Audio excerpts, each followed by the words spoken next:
우리가 이사야 20번째 시간으로 끝까지 행하시리라 라는 제목으로 같이 말씀을 나누도록 하겠습니다.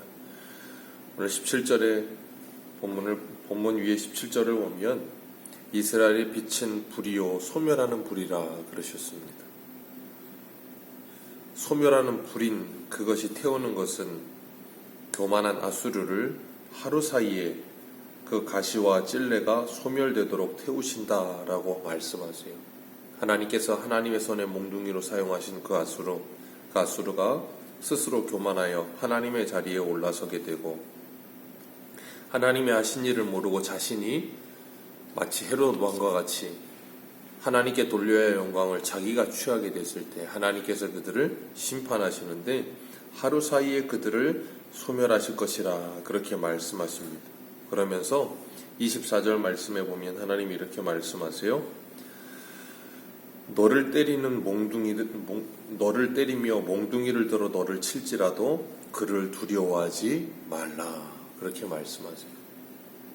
그들이 그 아수르가 애굽처럼 너희들을 그렇게 칠지라도 그들을 두려워하지 말라는 거예요. 왜 그런가 하면 그 몽둥이를 두려워하지 말고 그 몽둥이를 붙들고 있는 분을 두려워하라 그렇게 말씀하고 계시는 거예요.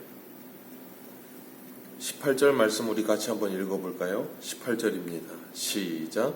그의 숲과 기름진 밭의 영광이 점점 소멸되리니 병자가 점점 쇠약하여 감 같을 것이라. 아멘. 하나님께서 아수르를 점점 쇠약하게 만들어서 그가 소멸되도록 힘을 빼시겠다라고 말씀하세요. 그래서 19절에는 그의 숲에 남은 나무가 희소하여서 아이들이라도 계수할 수 있을 만큼 나무들이 점점점 사라지게 될 것이다. 그렇게 힘이 빠질 것이다. 그렇게 말씀하시면서 20절에는 그날이 되면 이스라엘의 남은 자와 야곱 족속의 피난한 자들은 다시는 자기를 친 자를 의지하지 않을 거래요. 왜냐하면 19절에 말한 것처럼 그 숲이 나무가 점점 사라져서 희소하여 아이들도 계수할 수 있을 만큼 볼품없이 힘이 약해지고 나라가 기울어질 거라는 거예요. 이 이스라엘이 아수르를 좋아했던 이유는 천천히 흐르는 이 실로와 물과 같지 않았기 때문에 창이라고 강력한 힘이 있는 나라인 것 같았기 때문에 그들을 의지하려고 했고 그들을 사모했던 건데 하나님께서 그들이 그렇게 의지하고 사모하던 나라의 힘을 다 빼버리시니까 이스라엘이 보기에도 스스로 보기에도 굉장히 볼품이 없거든요. 그러니까 그들을 다시는 의지하지 않게 될 것이다. 그렇게 하나님께서 20절에 말씀하시고 21절에는 남은 자가 돌아오리라. 이스라엘의 첫째 아들의 이름이 스알야숲이죠. 남은 자가 돌아오리라. 그 아들의 이름처럼 될 것이라 하나님이 그렇게 하시겠다라고 말씀하시는 거예요.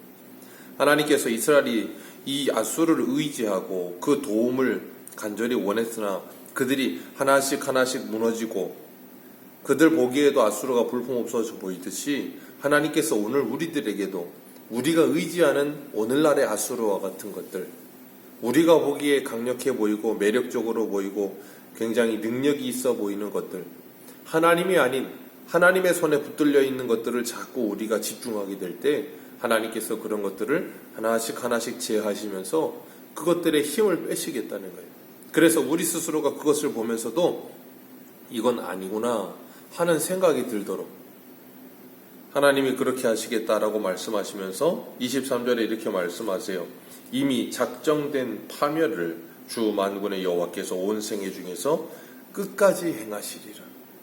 온 세계 중에서 끝까지 행하시면서 뭐 하시는가 하면 이 세상 가운데서 하나님이 아닌 다른 것을 의지하던 자들 그들 가운데 이 작정된 파멸로 말미암아 남은 자들이 하나님께 돌아오게 될 것이다 라고 말씀하시는 거예요. 그러니까 사도행전 1장 8절에 성령을 받으며 너희들이 권능을 받고 예루살렘과 온 유대와 사마리아 땅끝까지 이르러 내 증인이 되리라 하셨잖아요. 그렇게 땅끝까지 이르러 증인이 되게 하셔서 이미 작정된 파멸로 말미암아 온 세계 중에서 끝까지 하나님께서 파멸이 일어나게 하신데 어떤 파멸이요? 18절과 19절에 있는 것, 17절, 18절, 19절에 있는 것처럼 점점 쇠약하여지고 희소하여지며 아이들이라도 그 힘을 계수할 만큼 볼품없는 자들이 되게 하셔서 그들을 의지하던 자들이 하나님께 돌아오는 자들이 나타나게 될 거라는 거예요. 누가 그런 자들이에요? 남은 자들이 돌아오리라. 22절 말씀에 이스라엘의 백성이 바다의 모래 같을지라도 남은 자만 돌아오게 되리라. 하나님이 그렇게 말씀하세요. 이 이사야와 예레미야에서 말씀하시는 것이 남은 자 사상이라고 하는 거예요.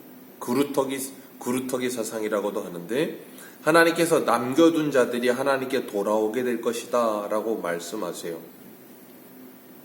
하나님께서 이스라엘 백성들을 홍해에서부터 건져내신 것처럼 하나님께서는 지금도 하나님의 백성들을 이 세상 가운데서 건져내신다라고 말씀하세요.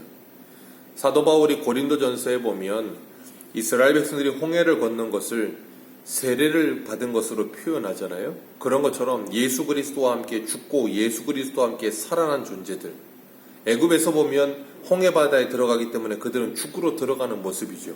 근데 가나안 땅에서, 약속의 땅인 가나안 땅에서 보면 그들은 죽음의 바다에서 살아나온 사람들이 되는 거예요. 그래서 예수 그리스도와 함께 죽고 예수 그리스도와 함께 살아난 자들이 되는 것이고, 그 홍해 바다에서 하나님께서 애굽의 바로와 애굽의 모든 군대를 다 수장시키시죠. 그리고 이스라엘 백성들이 그걸 보며 하나님께 찬송하게 합니다. 그건 너희들의 옛 생활의 왕이었던 바로는 이제 죽었다는 거예요. 그리고 너희들의 왕은 하나님이 너희들의 왕이다라는 걸 시각적으로 분명하게 보여주시는 겁니다. 그렇기 때문에 24절, 그들을 두려워하지 말아라. 하나님께서 하루아침에 그들을 소멸하는 불이 되셔서 태우실 것이다 라고 말씀하세요. 그러면서 26절에 하나님이 이렇게 말씀하세요. 바다를 향하여 애굽에게 하신 것 같이 하나님께서 너희들의 그 무거운 짐을 어깨에서 떠나게 하고 멍에를 내 목에서 벗어지게 할 것이다. 예수님께서 마태복음에서 하셨던 말씀이시죠. 11장에 뭐라 그러세요? 수고하고 무거운 짐진 자들아 다 내게로 오라. 내가 너희를 쉬게 하리라. 그동안 지지 말아야 할 잘못된 짐들을 지고 있던 것들을 벗어버리게 하시겠다라고 말씀하시는 거예요. 예수를 믿기 전에 우리가 무거운 짐으로 지고 있던 것들이 참 많아요. 그런 것들을 벗어주시겠다는 거예요. 그리고 예수 그리스도와 함께하는 짐을 지게 하시겠다. 그 짐은 사랑의 짐이죠.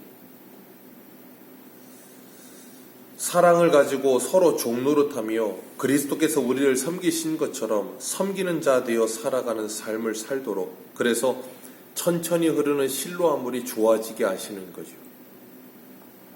오늘 본문 28절에서 32절까지는 하나님께서 아수르를 몽둥이를 들어서 유다 백성들을 치시는 모습이 나오는데, 아수르가 북쪽에서 다 정복하고 이스라엘까지 내려옵니다. 그런데 이 북이스라엘을 점령하고 난 후에 남유다를 점령하려고 할 때 하나님께서 뭐 하시는가 하면 그 교만하여진 몽둥이를 꺾어버리세요. 그래서 33절 같이 읽겠습니다.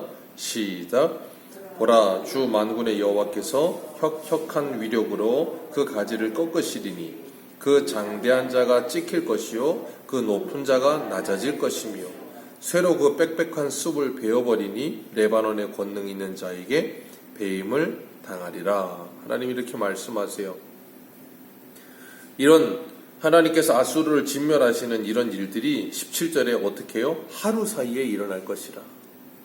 한순간에 일어나게 될 것이라. 우리가 잘 알다시피 이 이사야 37장과 38장에 보면 히스기야 왕 때 이 아수르의 사네립이 북이스라엘을 공격해서 성공하고 난 후에 남유다까지 진군해 옵니다. 그런데 하나님께서 그 사네립의 군대 18만 5천 명을 하루아침에 하나님의 사자를 보내어 진멸시키시죠. 오늘 본문에 이 17절에 말씀하시는 하루 사이에 그 가시와 찔레가 소멸될 것이라 하시는 그 말씀, 33절과 34절의 이 말씀이 정말 하나님의 말씀대로 성취되어지는 것을 보아요. 그런 것처럼 이 세상도 공중 권세 잡은 자들이 지금도 이 세상을 주관하는 것처럼 보이죠. 아수르가 당시에 제국이어서 이 모든 나라를 자신들의 힘으로 주관하고 있다고 생각하는 것처럼.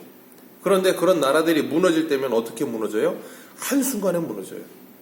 한순간에 무너지는데 어떻게 무너지는가 하면 그 한순간에 무너지기까지 오랜 시간을 두고 그들이 18절 말씀처럼 병자가 점점 쇠약하여짐 같이 점점점 힘이 빠지게 되는 거예요. 점점점 힘이 빠지다 어떻게 해요? 무너질 때만 한순간에 폭삭하고 무너지는 거죠. 그래서 그 전조 증상이 보이는 거예요. 계속해서. 그 죄악이 간영해져가는 모습이 점점점 보이는 거예요. 아, 이제 곧 있으면 무너지겠구나 할 만큼 그게 보여지다가 한순간에 하나님이 탁 치시며 그냥 한순간에 와르르 무너지는 거예요. 모래성처럼. 그렇기 때문에 이사야 14장 24절에 이렇게 말씀하세요. 만군의 여호와께서 맹세하여 가라사대 나의 생각하는 것이 반드시 되며 나의 경영하는 것이 반드시 이루어지리라. 그것이 우리의 구원이라는 거예요. 하나님께서 우리를 구원하시기 위해 남은 자들을 두신다라는 거예요. 그래서 20절 말씀 다시 한번 읽겠습니다. 시작. 그날에 이스라엘의 남은 자와 야곱 족속의 피난한 자들이 다시는 자기를 친자를 의지하지 아니하고 이스라엘의 거룩하신 이 여호와를 진실하게 의지하리니. 그게 뭐예요? 남은 자가 돌아오게 되는 거예요. 그래서 우리가 주일 저녁에도 골로새서의 말씀을 나눴던 것처럼 3장의 말씀에 뭐라 그러세요?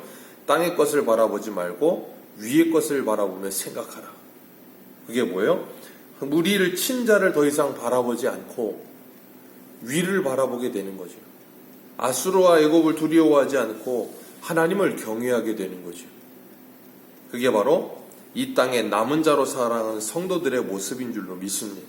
그래서 그 남은 자가 되어 살아가는 성도들에게는 이 세상이 보여지기 시작하는 거예요. 어떻게 보여지는가 하면 하나님의 말씀으로 세상이 읽혀지기 시작하고 하나님의 시선으로 세상을 바라보기 시작하는 거예요.